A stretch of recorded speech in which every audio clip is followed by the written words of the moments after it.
Ayan. Hello guys, it's around 4:30 and look on this.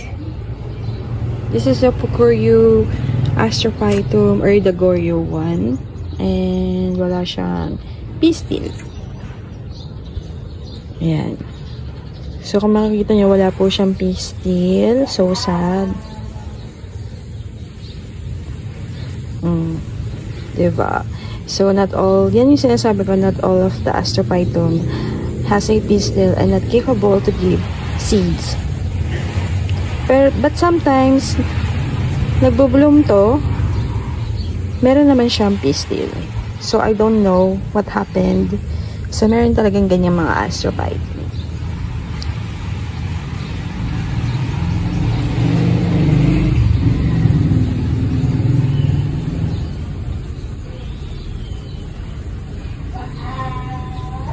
Mga cristata natin. Yan. So, later, magdidilig na naman ako. Ayan yung mga blooms natin. Ito mga Sepia hybrid blooms. Cute nito. Diba? So cutie.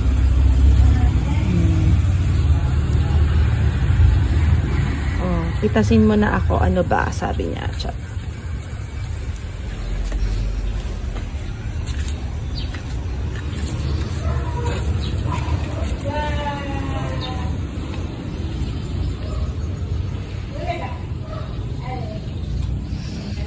Ayan. So, ito may pistil and maganda. So, paano yun? Yung isa wala naman pistil.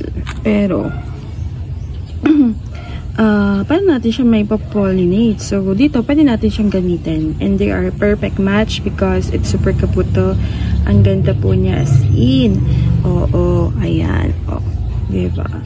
Cutesy-cutesy. So, kukuha lang tayo ng pollen doon. Yun na lang yung i-cross pollinate natin. Laki na niya, oh.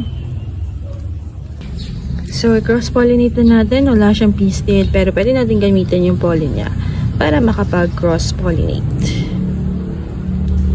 So, again ha, minsan meron tong pistil, pero hindi talaga ako nagsasucceed sa pagpo-pollinate sa kanya pagka may pistil siya. So, may mga ganong flower na nagbo-bloom, may pistil, nagbo-bloom, walang pistil. So, sad.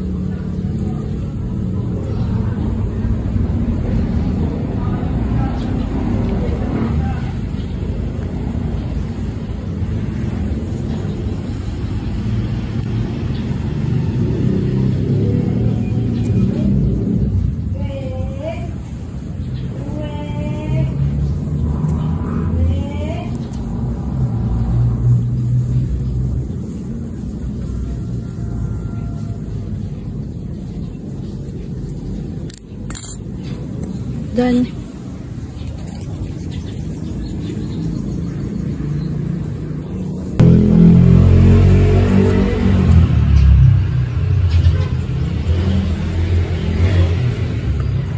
So, natanggal to. Flower bud. So, pag lagi nababasa, natanggal sila.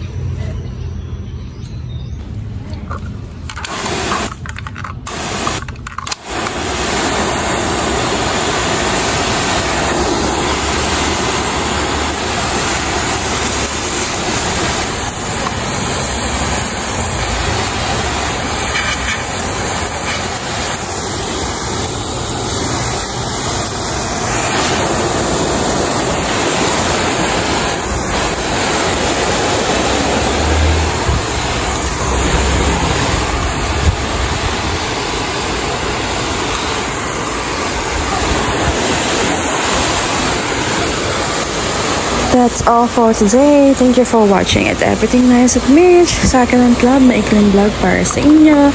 And this is your nurse Tito saying God bless po at lagi mag-ingat.